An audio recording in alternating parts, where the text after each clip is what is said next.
the only social media platform in the entire world that actually crosses boundaries. There's only 2 countries in the world it's not applicable to, which is Russia and North Korea. It's allowed in China. It's a different version. It's a slightly censored version. You cannot criticize the government because it will disappear within 1 second, but it still allows you to actually reach out. We have clients in Shanghai, for example, as a result of it. So it's all about white collar, professional, personal branding. As you said, it's not about recruitment anymore. It's about social selling. It's about employer branding. It's about presenting leaders. It's about leadership and content marketing. More and more, it's about video. You know, we're videoing this. We're going to put this on LinkedIn. I did a video this morning with Carrie Lam, for example, talking to an AI, the American Chamber, and I put that on as a video up because it's absolutely fantastic. It's unique and compelling content, and LinkedIn's more about content, unique and authentic content. So anyone who's a white-collar professional anywhere in the world who wants to talk to other professionals in the world, anywhere apart from North Korea and Russia, should be on LinkedIn. What can we learn from them? So if you look at someone in Hong Kong, for example, Rico de Blanc is the CEO of the company that owns the Ritz-Carlton here in Hong Kong, the W Hotel, the Ritz-Carlton in Shanghai. He's a master. Check out his profile because he's got authentic leadership content. He gets hundreds of thousands of views of his content. He talks personally about leadership. He talks personally about his own leadership, how he leads a company of 40,000 employees with tens of dozens of hotels across the entire region. He has a fantastic content marketing strategy, but it's authentic. It's his story about how he became a leader, how he remains at the top of his game in terms of leadership, how he mentors. He's not selling his hotels. He's basically marketing his personal brand, and by doing that, you buy into him. You buy into his leadership. You want to work for him because you know you're going to learn from him. Another one in the hotel space is Arne Sorensen of Marriott. You read his posts. He runs Marriott Starwood, the largest hotel brand in the world, but he's in America. And you read his posts, and every single post is an anti-Trump post.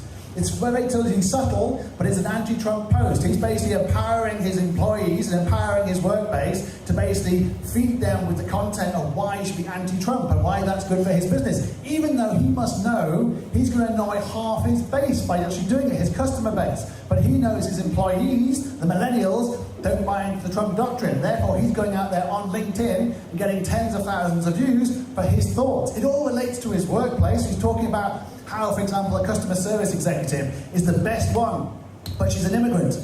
And then he said the best employee he has who are customer experience are immigrants. They work harder, they're faster, they're more focused, and they save jobs because they get people coming back to his hotels. And he obviously used that as an example to have a go at Trump for basically being anti-immigrant. And it's absolutely fantastic the way he does it, but it's very compelling content. So he really sets the standard of how to do it. Every time you put something out there that's authentically about you, you will get tens of thousands of views.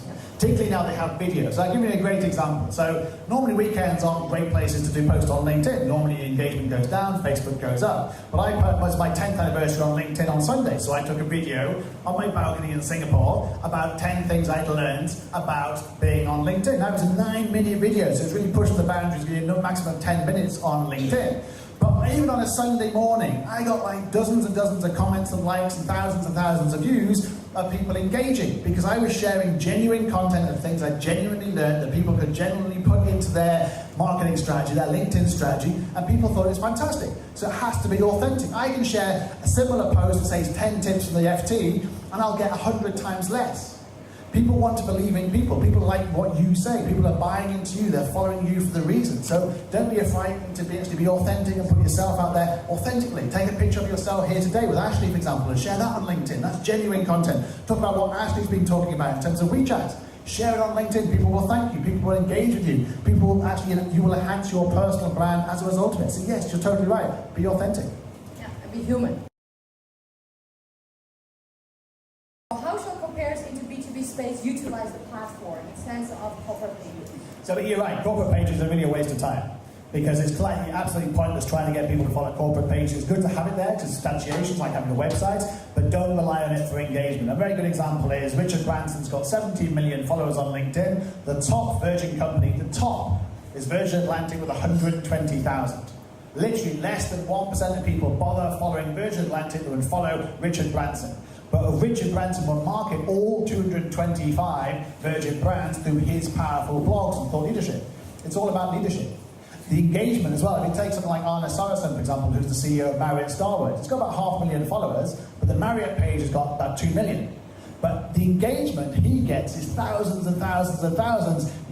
You're lucky to get 100 on the Marriott page, even though it's got more followers, because people just don't connect and don't engage with followers on company pages. They follow you. It's all about you and your personal branding. It's about you and your thoughts, about you and your videos, about you being authentic and you connecting, you sharing, you engaging. So that's why LinkedIn's so powerful. It's about leadership. It's about leaders at the top of organizations who will drive through employer branding and clients and venture capital and investments, but they're doing it through their own profile, not the company profile. Interesting, right.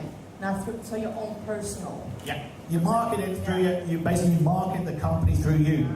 Because people trust you, right. They don't necessarily want to follow your company. Yeah, great point, great point. So, like you said, you can build this community around it that will follow you, right? You build followers, let's say.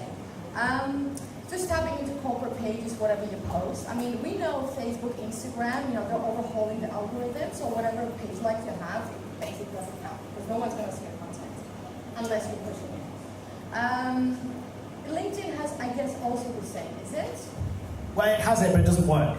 So if LinkedIn try and basically sell you things like sponsored posts and sponsored updates, basically don't buy it. Because it's 10 times more expensive than Facebook and it's 100 times less effective. It basically just does not work. People on LinkedIn are more sophisticated than users on Facebook. They don't take everything but genuine. They basically test things and make sure that actually things are substantial. And they do not believe sponsored posts. So as soon as you see sponsored content on LinkedIn, you basically disregard it. You look at the sponsored content engagement, it's very, very poor. It has no comments, it tends to have no shares, whereas legitimate, authentic content has genuine comments and shares because people are genuinely engaging with that particular content. So it's better to be authentic with the quality of your content rather than pushing out some crap, basically, with lots of money, because it does not work. It's like trying to get people to follow a company page. People like Hewlett Packard, for example, spend millions of dollars trying to get people to follow their company page. They still only have 3 million followers. Even LinkedIn only have 5 million followers on their own company page out of 600 million people on LinkedIn. So you have to ask yourself, if 600 million people who signed up for your platform do not want to follow your company page, then don't invest in your company pages. Invest in yourself and your own content. It's much more authentic and much more compelling. Right, and so you recommend posting your own thought leadership in a sense in your own industry where you are? Because some of us are not really good at it, like for example, in writing, whatever. So what I tend to also do is kind of look at the industry highlights, and I might kind of put that in and put that in. Is that also okay? Or would you really recommend? Without a shadow of a doubt. So we follow a rule for content marketing which is called 411. And you should all do this. You should never post your own services all the time because people will unfollow, people will hide your feed, and you won't even know about it. So the way you should do it is 411 is for every hard sell post, if I start talking about LinkedIn, because we have black marketing, we do LinkedIn for CEOs across the world. But if I did that all the time, I wouldn't get engagement. So what I do is I do one post about, say, black, and then I do a post about the ecosystem, about social selling, or content marketing, or personal branding, or employer branding. And then I'll do 4 or 5 unrelated posts. My post this morning from the AmCham Smart City Summit was nothing to do with my business. It was just compelling content. It was the mayor of Pittsburgh talking about how Pittsburgh had become a smart city and why Hong Kong was being too conservative and it needed to be kind of challenging the status quo. It was the AI talking to Carrie Lam. That's got nothing to do with my business, but it's compelling, it's interesting to my followers. And then I can hit them with a hard sell post about my business, one of my 5 brands, later on. Get much more engagement as a result of it. So you really have to think through a content marketing strategy, and that means sharing original content like this, or sharing curated content which you get from, say, the South China Morning Post, the Wall Street Journal, the FT, or some marketing publication, for example, but mix it up and make it personal. Put a little comment on the top of it about what you think about things. Put a little comment about your experience. People want to know what you think. So don't underestimate your own power, your own personal brand. It is all about you. So what are the top 5 mistakes people make on LinkedIn? Top 5 mistakes are normally the photograph. Everyone here, about half the people here will have terrible, terrible photographs. You'll have your Facebook photograph, or you'll have your college graduation photograph, or your wedding photograph. You've knocked off your other partner and you can just about see it, but you can't. Or the picture of like you're getting drunk with your friends and you decide to post that because you think it's about community.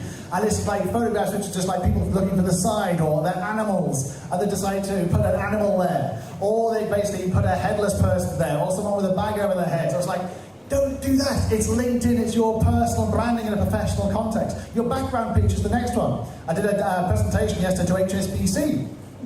200 people in the room. I'd researched every single HSBC employee in Hong Kong. Bear in mind, this is the headquarters of HSBC. I could not find a single HSBC employee who had HSBC in their background. They were obviously too ashamed to work for HSBC that hadn't put it up there. And yet I found other people who had actually put their brand up there. Most of them just had pictures of Hong Kong. It's great, but if 100 of you have pictures of Hong Kong, there's only so many pictures of Hong Kong you can have that's different to other people's pictures of Hong Kong. It doesn't differentiate your brand.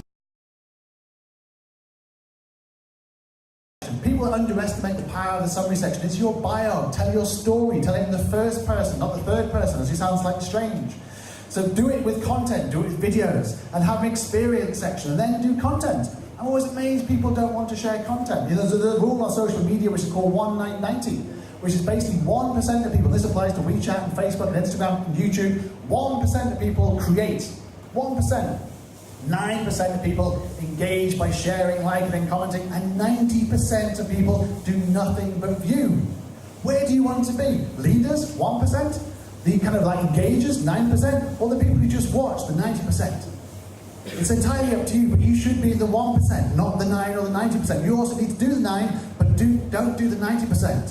So there tend to be the 5 most kind of biggest mistakes people make on LinkedIn.